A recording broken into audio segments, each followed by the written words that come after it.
Interesting. What makes me happy? I would say probably like really happy, like joyful is probably like being in my community, helping people. I have found real fulfillment in like volunteering for Brianna's Hope and stuff. What is that? It's a recovery meeting. Every night they have it at the gathering place. Oh, awesome. And we serve a meal, and then we have like a meeting or whatever. But so I'd worked for Place of Grace for a long time. But when I got my full-time job at Avenues, I just kind of had to step away from it because it was too much. But so they still let me like volunteer there, and so I help run the meetings. Like tonight I'm teaching, so yeah. Wow. It's kind of Is that one of your gifts? I don't know. I don't know. Yeah. I don't know. People have said that before, but I don't really know how to be like, oh yeah, that's my gift, you know? Well, if people say that they're responding to it, I would say that's one good way. Yeah. And do you get stressed out when you have to do it? Okay. Nope.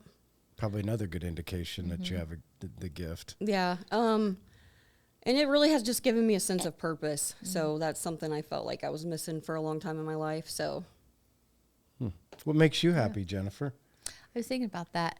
Couple of things. So I love it when Eric and I have really good conversations. Oh. That just fills me.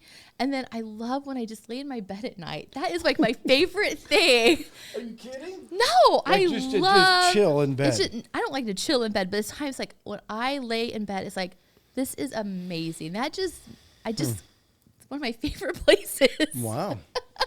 Okay. But I don't go lay in my bed at 3:00 in the afternoon. But there's just something about that's just. You made it to the end of the day. And Maybe. And it's good just like, there's that feeling of like, this is amazing. good thing you have a good bed. Oh, sorry. I have to say too, like worship music also makes me super joyful. So for a long time, like in my faith, I didn't really like lift my hands up to praise or whatever. Cause I came from a church. We didn't really do that. But it's kind of always been in me to like kind of be that person. But, so in the last year, I've really just like stepped out of my comfort zone to not worry about like what other people think or whatever. But so like praise and worship is definitely something that makes me super happy also. Yeah. So you're I a would hand agree. raiser now? Yeah. Yeah. Yep. Like first service, I was like, I love that too. Like Eric was here and my niece was here and I can't do anything. But second service, You I had can't a whole, do anything? I feel like I can't raise my hands real How well. come? Because there were people beside me. But second service, I had a row to myself, and my hands were wide. I love that. I like room to move. Yeah, but yeah, that brings me a lot of joy. Yep. Yeah, for sure too. So, what was your childhood like? My childhood was pretty normal. My mom and dad were married. They're still married. Neither one of them like drank or did drugs or anything. My dad was a welder at North American Van Lines for like 31 years. Really? So his routine was always the same every day. My mom stayed home with us for a long time, and she did like work part-time at Fashion Bug. But then she went back to nursing school, and so she became a nurse, and she worked like second shift the majority of her career. We did have conflict, but it's not necessarily because of anything that they did to me. It was just conflict, I think, within myself. And I ran away from home a lot. So our relationship was a bit strained for a long time. Did you really run away from home? Like Oh, yeah. really run away? Oh, yeah. Like, how far did you go? Pretty far. I went pretty far one time. Like, Did you ever do that? I never ran away. Oh man, I Nope. packed my bags and I could never make it past the half mile. I would start walking and I get to the end. I don't know if I just cleared my head within a half mile and I'm like, oh, I got to go back. How old were you? Oh man, I'm little. Yeah. Like little. Yeah. Were Yeah. you little when you did it? Or you were older? From like 14 on. Oh, so Yeah. you were in that age, you know, where Yeah. middle school girls get crazy. Super rebellious. And going into my freshman year in high school, my first cousin, which was my mom's sister's son, died in a grain bin. So he was in foster care and he fell in. And my mom was super close to him, and she had always wanted him to like come live with us and stuff. But that was like an internal struggle somewhere in my family that why he didn't come stay with us. But so I think my mom always felt super guilty about it. So that really changed like the dynamic of our relationship, especially going into like my freshman year of high school. So we were all probably grieving in our own way, but not together as a family. So And were you guys going to church? Like, was that an I important went to part? College Park at the time, but my family, I was not raised with a family that went to church. Oh, really? But you went when you were in Yeah. middle school, high school? Yep. How'd you end up there? So I had some neighbors that lived across the street from me, the McNews. They would always just invite me and encourage me to go and stuff. And then when I was super little, like probably, I don't know, 10 to 14, we had a neighbor guy, Mr. Gray, who would do these vacation Bible school summer yard setups. And so we would all go and sit in his yard, and he would have He vacation did it in his Bible own s- yard? Yeah, Wow. every summer, and he would do it for the kids in the neighborhood. So like I would try to take like all my cousins, and it was definitely something I always had in my heart. I didn't know necessarily where it came from because it's not something that I was taught in my family. So yeah, Does your family ever get in church, or are they? my dad goes to church now. Okay. His brother passed away of a heart attack, and he was really close to him, and I think that kind of changed his view on it maybe. But my mom still doesn't go. Yeah. What was your biggest? Sorry if I'm interrupting. I'm just curious about like what was your biggest reason for rebelling?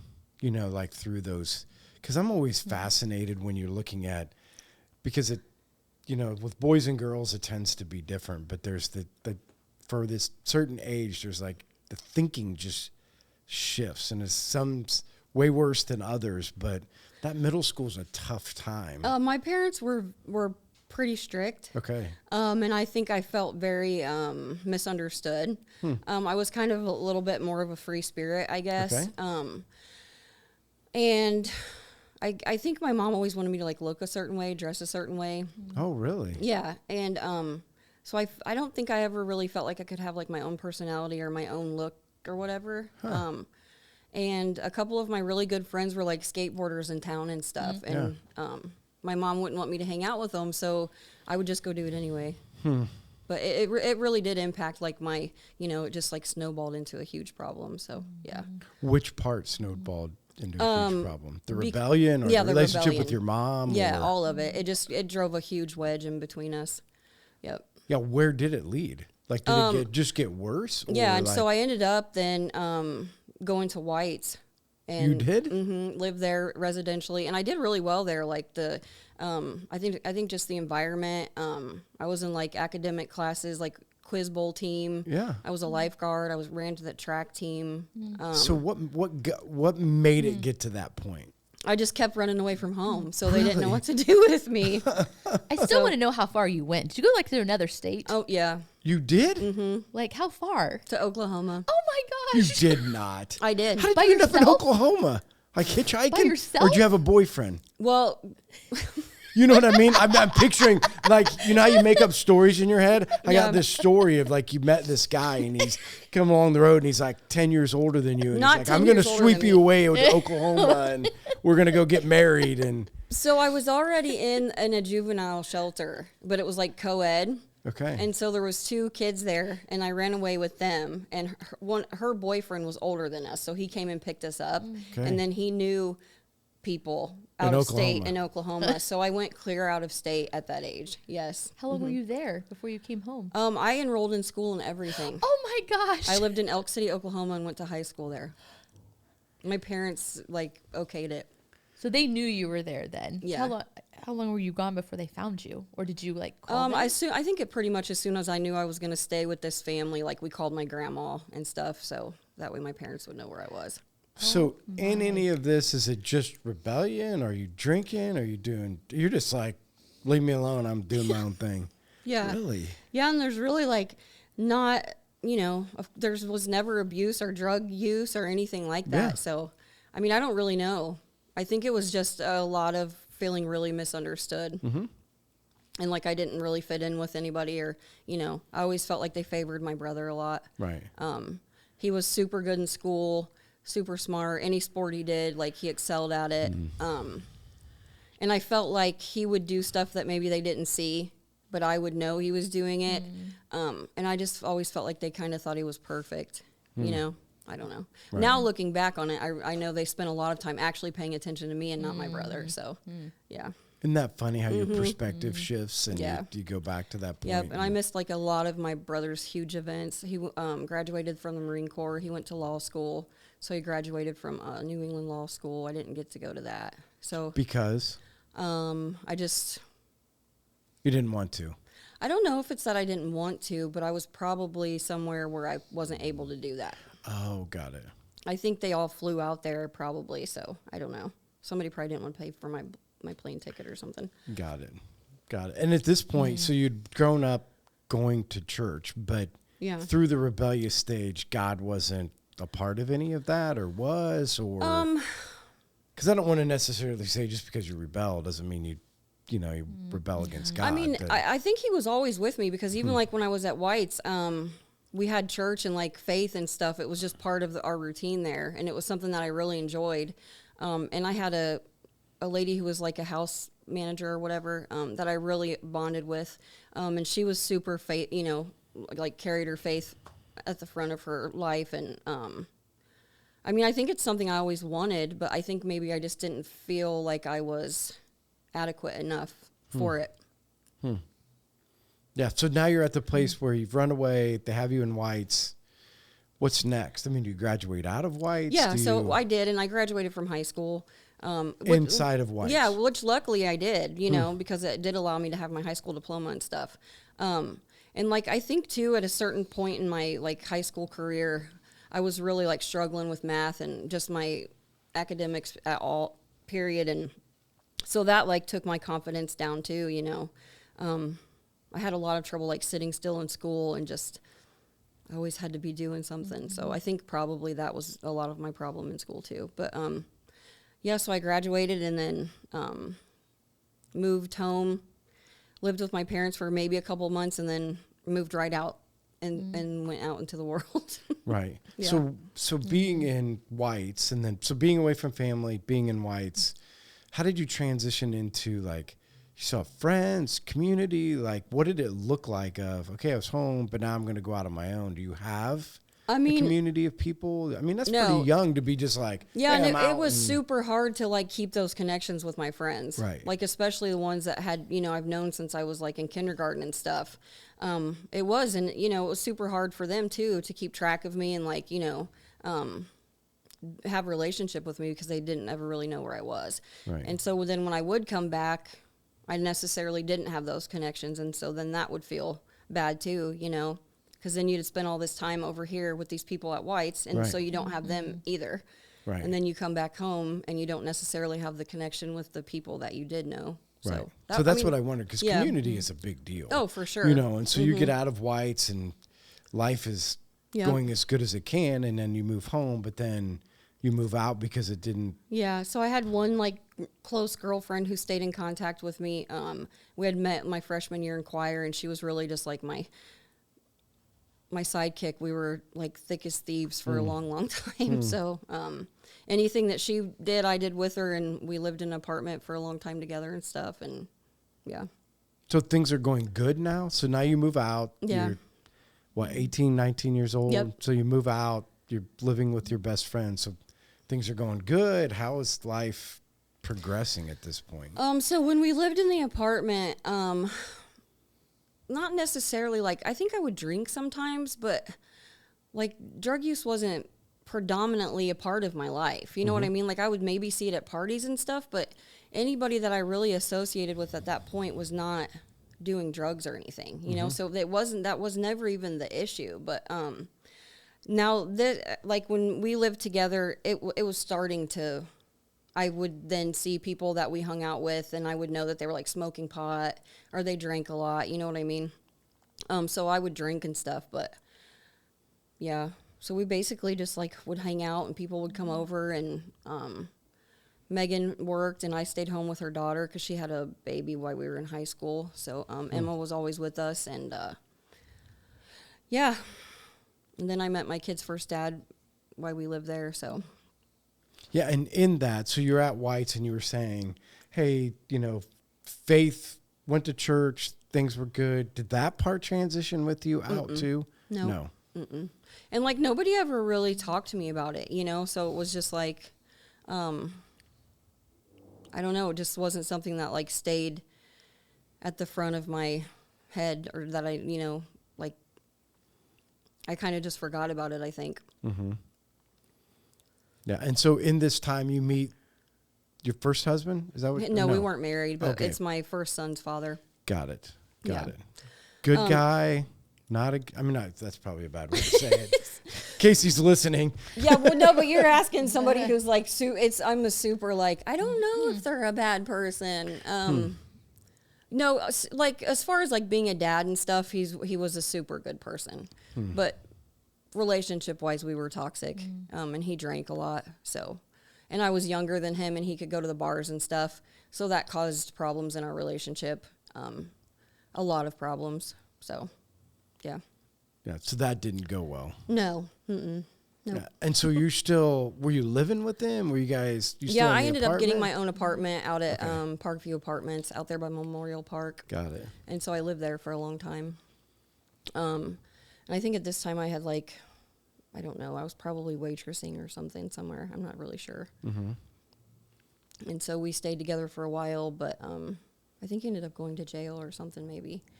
And we broke up because we fought really bad too. So I would get really mad because he could go to the bar without me. So, and so now you're at a place. You're at home, new baby. He's out of the picture. What's next? I mean, are you like? It's because obviously that's got to be a tough part of life, or a tough season, right? If you have a baby, you don't have support, or do you have support? I mean. My mom and dad are always in my life. I don't think they necessarily ever support my decisions, though. Like, they were never really the ones to come bail you out if you're getting in trouble, or if you got yourself in a situation, you're going to figure out how to get yourself out of it. Yeah. If you went to jail or something, they're not bonding you out. So, it was always kind of tough love was kind of the way it was. And of course, drinking or anything like that, they did not condone that whatsoever. So, and you were drinking a lot at this time, or a little? Probably. Or? I mean, it's so long ago. I'm sure I was. Okay. And it's so long ago. I don't even remember. I know at some point it did become an issue, and then I ended up having 2 more kids. And then with the same guy? No. Oh, okay. And so I was actually married to my last. My son and daughter's dad for 13 years, but I got a DUI when I was 25.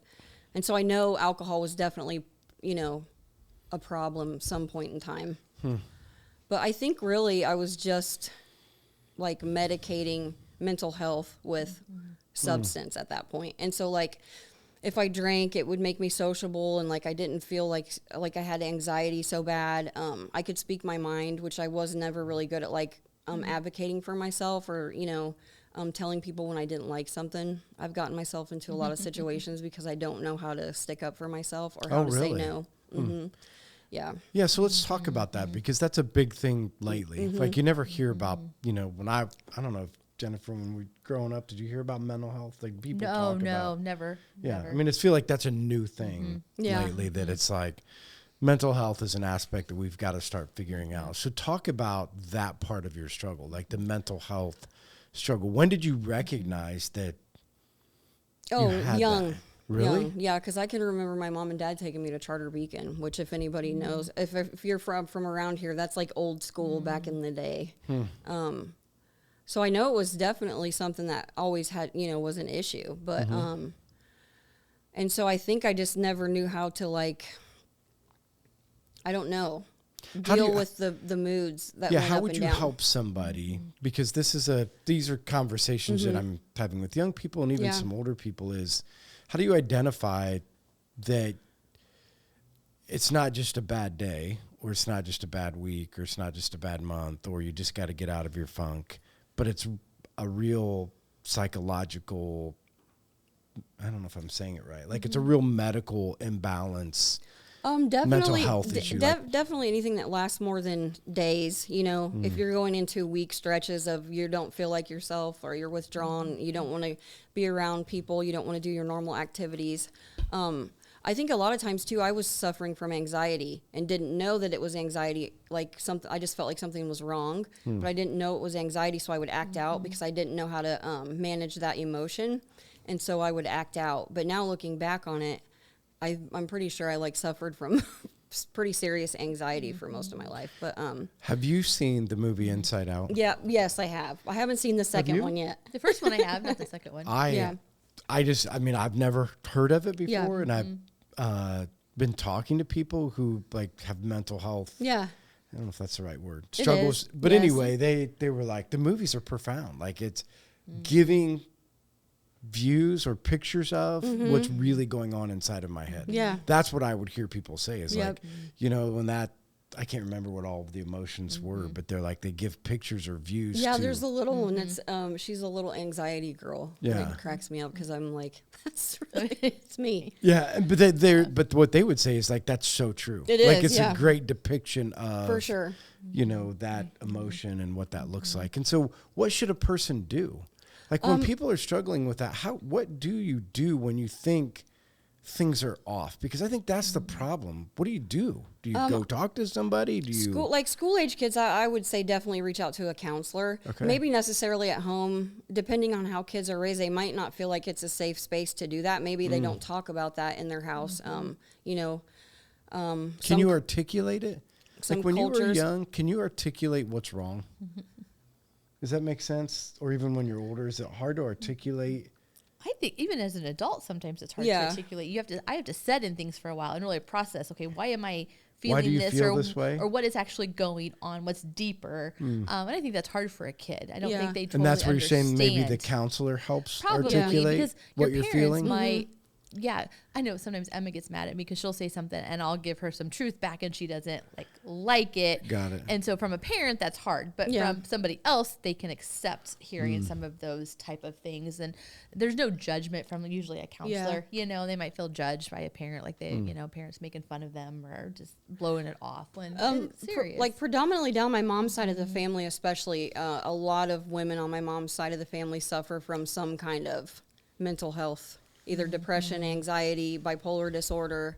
And so now, like, even my brother has depression and anxiety too. So I think it's definitely something that it is, you know, it was given to us, I guess. Yeah, because that's always the interesting thing is the Christian perspective of mental health, right? Because Or mental health medicine. you know, because we're like, you know, read the Bible. The Bible says don't be anxious. Yeah. You know, don't worry about tomorrow.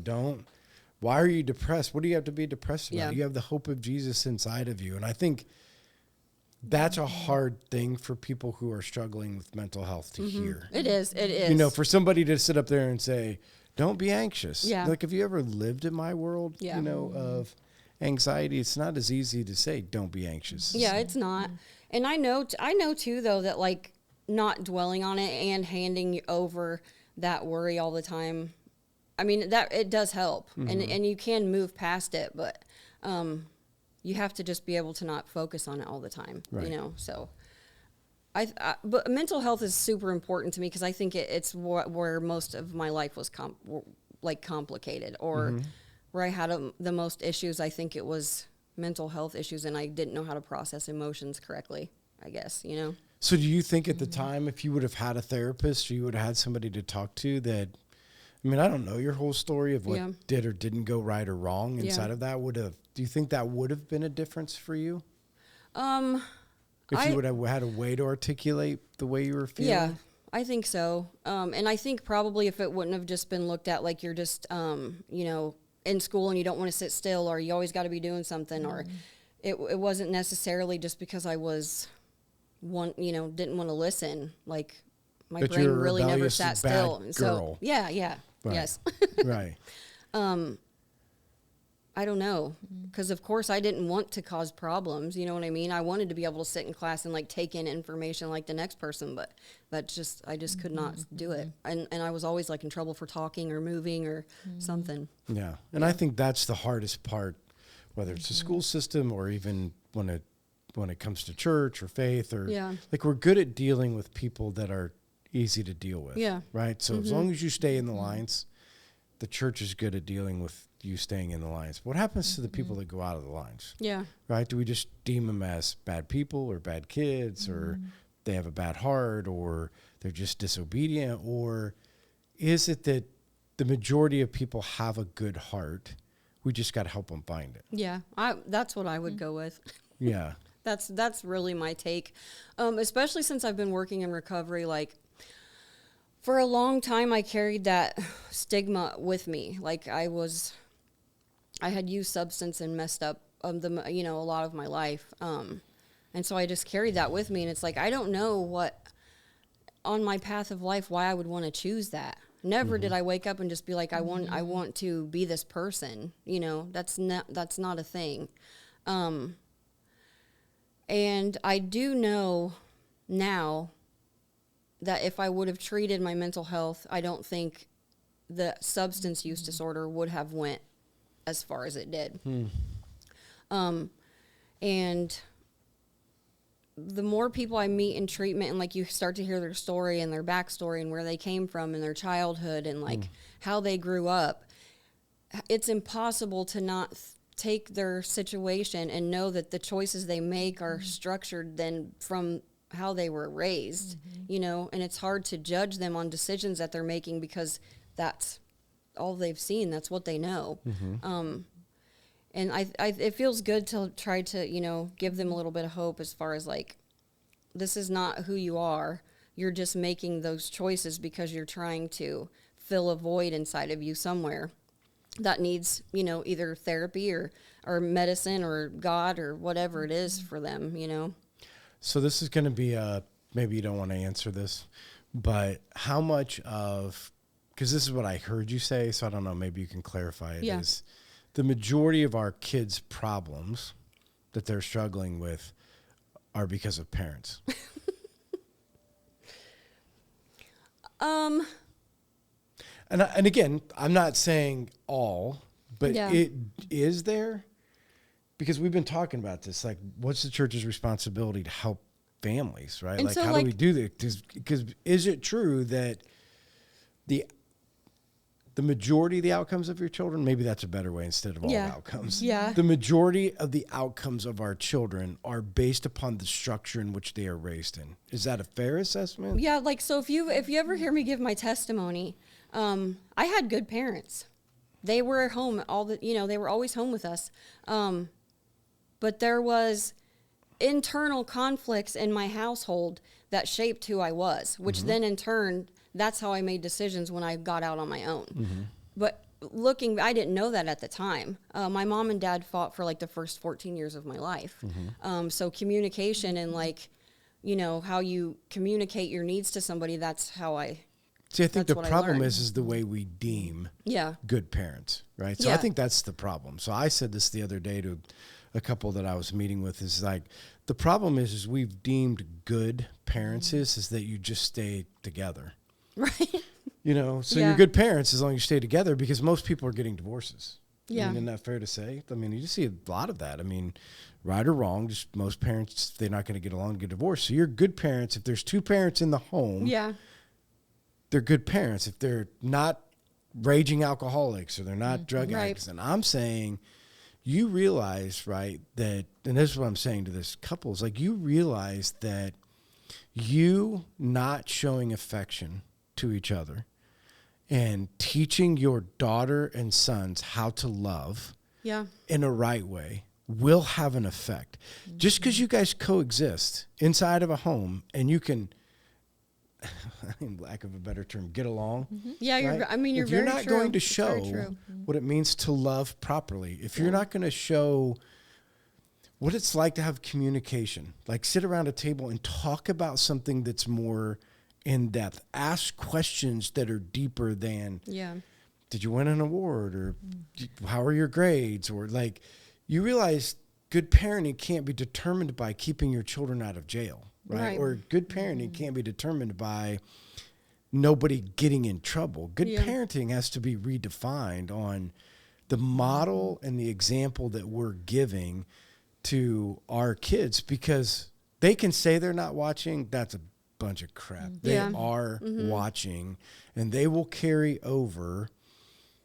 Just give you an example. If you're in a home that shows physical affection, right? It's not going to be that hard that for you to then hug somebody else. But if you grew up, think about this, and you were never hugged by your father, if you were a girl, and you were never hugged by a father, do you really know what good physical touch is Right. before you ever go on, you know? And I'm like, you've got to hug your kid. Like, what are we doing? Like, we got to teach some of these things. And it's as little as learning to say, because think about this. I have listened to families of people that are struggling, and I've asked this question, and they're like, I grew up and my parents never hugged me or said, I love you. I know they loved me. Yeah. Like, I know they loved me, but they never said it. Do we think that's not going to have an effect? That has got to have an effect. I'm sorry, I'm off on a tangent. No, it's okay. But you're right when you're saying is there's a structural thing that has to be fixed inside of the home. And of course, looking back on it now, we would all make different choices if we could. Yeah, I'm and not calling people out. So. Yeah, and I know in the moment, we were all doing the best we can. And so, which has also helped me move on, though, to not carry my past with me, at the forefront of my life, because it's I do understand that person who was making those choices was broken, Sure. And I was doing the best that I could at that given time. Right. And so that's what I mean. I don't want to try to call out. I just want to bring to light that we have to think about that. Yeah, for sure. And your story and what we're talking about in this gives young parents an opportunity to think through. Yeah, because on the outside looking into my family, there's no way you would ever be able to even understand why things went awry, you know.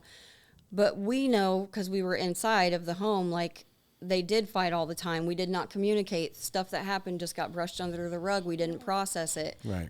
When I went to Oklahoma, it was not something that when I came back that we went to therapy and stuff for, which I internalized, because then I was like, if it was my kid, I don't know. Why did, as I did got you older, even care? I was like, why did they let me stay in Oklahoma? Right. Because some pretty traumatic stuff happened when I was there. And so it's I think I internalized that also, so... and at the time, I think they were just trying to appease me because I had been running away from home so many times, but. Right. Yeah. But how you viewed those things. Because if we don't communicate, so if we could learn any lesson, so if you don't communicate what is true, you will make up your own reality. Oh, for sure. And so if we can't learn to communicate with our kids, our spouse, and the people around us, they will make up their own reality. Oh, for sure. Whatever that reality is, Yep. whether your parents did or didn't, you had a reality Yep. that affected your decisions. And we haven't heard that part of your story yet, but I'm assuming your decisions didn't get better, right? Because, I mean, for the people that are listening, so then did you, in your life, what was the lowest point? So because people see you now, and I mean, they're pretty wow. Yeah. I mean, you're a great personality. You gotta, my lowest point probably was, so I had moved away from Indiana, didn't talk to any of my family. I mean, we just didn't have any holidays together, nothing.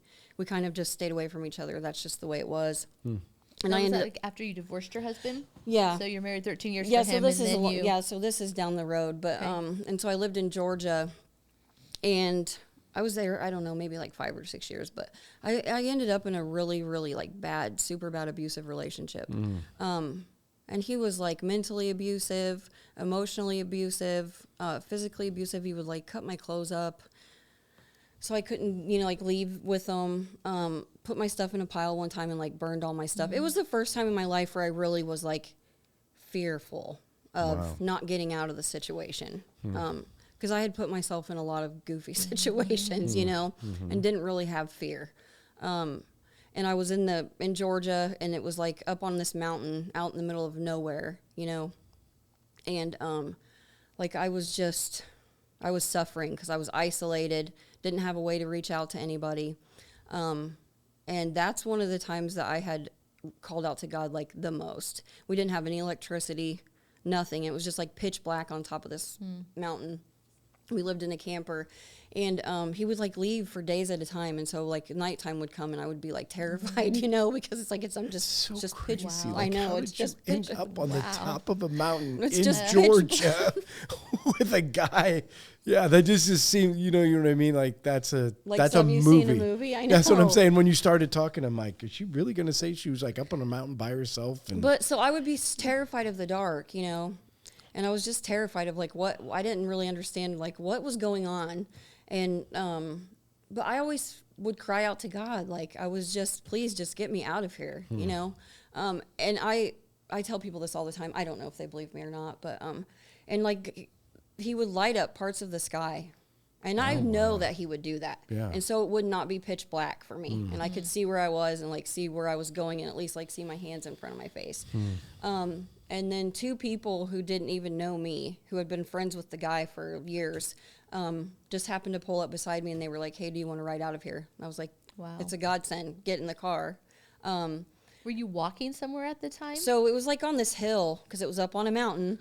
And they were just like coming down the hill and I was walking along the road or whatever. And they asked me, did I want to ride out of there? And I was like, yes, I do. wow. And so I ended up homeless in Atlanta. I had turned myself in to a mental health facility because obviously I needed it. And but when I got out, I still didn't have any place to go. No family, no friends, single female, you know. And I was homeless in Atlanta and slept on the streets for like 8 weeks straight. Yeah. Unbelievable. Yep. And my dad, which I'll never forget, like, I've never been so glad to see my dad in all my life. And he drove down to the middle of Atlanta and like found me in the middle of downtown Atlanta with all these people. Know? Like, how do you know? It's like you had at least some communication with him? Yeah, so somebody let me use their phone, and so I gave him the address to a community corrections building, and I just stayed like around that area. And when he pulled up, I wasn't like right in that area, but somebody that knew I was waiting on my dad was like, hey, I know where your daughter is. And so they were able to like bring me right back to him. Yeah. And I knew when I was pulling out with my dad that day, like, I won't ever go back to that, you know, and that was important for me too, that my dad had made that decision to come get me, and he was going to bring me home and like start over with me. Right. Because we had been super angry at each other for a long time. Wow. So you had mentioned like substance abuse. So was that going on at the time that you were down in Georgia, or I mean, I would drink and stuff sometimes down there and like smoke pot, did mushrooms a couple times, but my main thing that really messed my life up was opiates, and I did not mess with it in Georgia. So I've been clean from opiates for a long time, but so that was before you ever got down there. So was that like with your first husband? A little bit. Part of that story? Yep. Okay. Yep. Yeah. Wow. Yeah. So you get back, and so then now what? I You know what I know. mean? Like you're back living with your parents. Which was hard for me. It was hard to like, you know, because my kids live here and stuff, and it's like I just didn't want to face it, and it was hard for me to think about all the stuff that I would have to like dredge up, you know. I might talk about something you don't really want to talk about. Oh, no. Because I know we've met before, and so when you went to Georgia, because you don't have custody of your kids, and so were they taken away at that time and stuff, and so you didn't really have anything in life. You felt like life was empty. Their and over grandparents, their grandparents got them, and so after that happened, like after I lost them in court, I was just like, you know, and my family really wasn't talking to me. And I just really didn't have anything. So I was like, well, you know, and I tried to kill myself many times, but it never happened. And I was always like, I don't understand. Like, what do you want from me? What am I supposed to be doing? You know, I don't understand what you want me to do.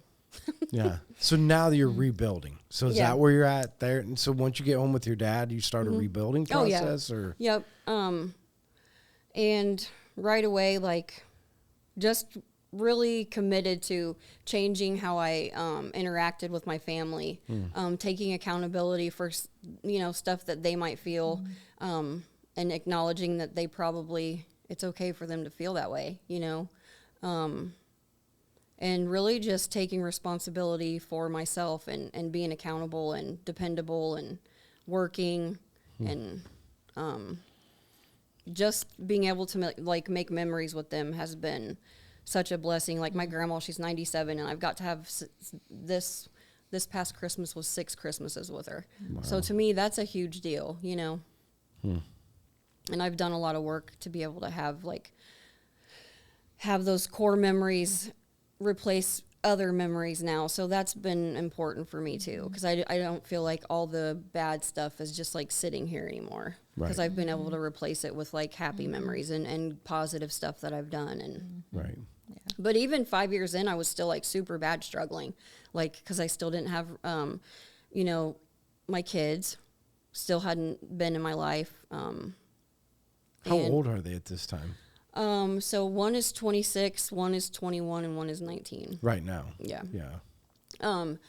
And so I just was struggling still. Like, okay, so I've come back, I've done all this work. You know, I'm a completely different person. Like, I've changed everything about myself, and came back and I want to face my past and be accountable for it. And then I'm not even given the opportunity to do that with anybody. And it was starting to like, you know, weigh on my mental health a lot. Like, well, what's the point then? Right. If you can't, you did if it all. If it's not for them, because all I seen in my mind was them. Like, that was my end goal, was just my kids. That's all, you know. And I was losing focus on all the other stuff that had came with me being home. And I have a really good life. And just because that hasn't happened yet doesn't mean it's not going to. But I just couldn't let it go. It's like all I would think about, you know. And every time I would see somebody then like get reunified working in recovery too, especially you see a lot of people like, you know, they're getting to work with CPS and they're getting their kids, and it's like, so it was almost starting to make me, I don't know. I didn't even know if I was going to be able to work in recovery then, because I was starting to be like upset about it, you know, like why? Because they got them back and you didn't. Yeah. Yeah. So I was really struggling, and my full-time job closed down in Bluffton, and I had worked at Place of Grace like this whole time, but had just maybe in like 5 months prior given my position up because I was just working so much at my other job. But they just at that right time needed a live-in house manager, and I needed a job because I needed income. And so I was like, okay, you know, I'll do that. And it just really started like a ball rolling of people being in my life that needed to be in my life. Right. It's a super good environment. The ladies who work there and the residents all are super loving and like God-loving women. And they really just like encouraged me and just let me know that like, you know, I deserve good things and deserve a good life, and it's okay to have a good life, you know. Because you wanted to punish yourself? Oh yeah, for sure. I just wanted to self-sabotage it. Yeah. Because I don't feel like I deserve it. Right. I still have those days. Really? Yeah. How do you get over them? I really just take them. Like if the thoughts come, I just really, like it says in the Bible, just to take them captive. And I just move on from them because I know it's not true. Right. And I really just gave over the control of when my kids are going to talk to me or when are they not going to. I've really just given it over to God. And that has really let me move forward with my life, you know. Of course, I hope that they speak to me, but I can't control it at this point. They know where I live. They know my phone number. I've been doing the same thing for 6 years almost now. Right. And at this point, I'm living my amends. And if they want to be a part of that, I want them to be, you know, but their loss. Yeah, I just can't control it. Right. Unfortunately, we'd love to, but yeah, can't control those things. Yeah. And so so you're rebuilding all that. Where was your pivotal piece with faith? Because obviously your faith journey has grown a lot. And, yeah, for sure. You know, or has it just been kind of an ongoing thing? It had been, I mean, like my husband and I had attended church and we had went together. But I got like a whole situation happened within that church that really just burned me, and we quit going for 2 years straight.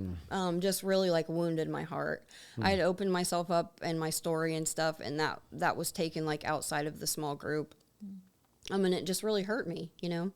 And it caused a situation in my life that they probably didn't even know was going to happen, you know. And then one of the girls at Place of Grace was like, "Oh, I think you should try Life Church. He's like, I think you would fit in there, and I think you would really like it. And at the same time, too, of course, I was talking to my friend Melissa Norris just about like my depression and how I was feeling and about my kids and stuff. And she just kept being like, just let me put my hands on you. We want to pray for you, you know. Just come to the revival tonight and let us put our hands on you and pray over you. And I have never been one to have people put their hands on me and pray over me, just because it's not something I was accustomed to. Right. So finally one night at one of the revivals, you know, I was like, I'm just going to surrender. And like, I just went to the altar, and her and another girl, Andrea Diamond, and a couple other people in the recovery community just like really came and put their hands on me and prayed over me. And I just like cried and just like let it all out. And I haven't had to take any anxiety medicine since then. And it was so bad, like I was having panic attacks in my car and had to pull over on the road and call the ambulance. Wow. Yeah. Yep. That's and it's so been almost exciting. a year, and I haven't had to take any anxiety I was going to ask medicine. you how long ago that was. Wow. Yep. Oh, isn't that amazing how you can deliver something from the years worth of it? Yeah, you can deliver you from, you know, those things. So we're wrapping up. Jennifer, you got any other questions you want to ask, or Nope, you've done them all. so No, it's fine. There's a couple times I'm like, oh, I want to ask, and then you did it, so it was all good.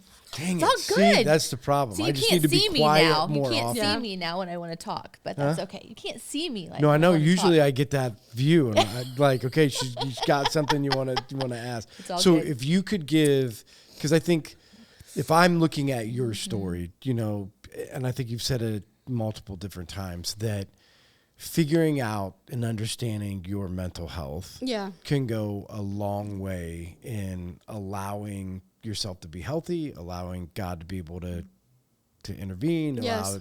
So if you were going to give advice, whether young or old, because I don't think mental health is whether you're young or old. I mean, I think mental health is something that is very relevant and struggling at all ages for people. Definitely. So other than therapy, right, like see a counselor, is there anything else that you would recommend for them? Definitely connection to people who have, you know, like my mom always used to say, birds of a feather flock together. Yeah. Which is so true. Yeah. Because at that right time in my life when I was really, you know, suffering, God had just put the right people in my life who were positive and encouraged me and would sit with me if I needed them to, and you know, just really went to bat for me so that way I could do what I needed to do to move on from that, you know.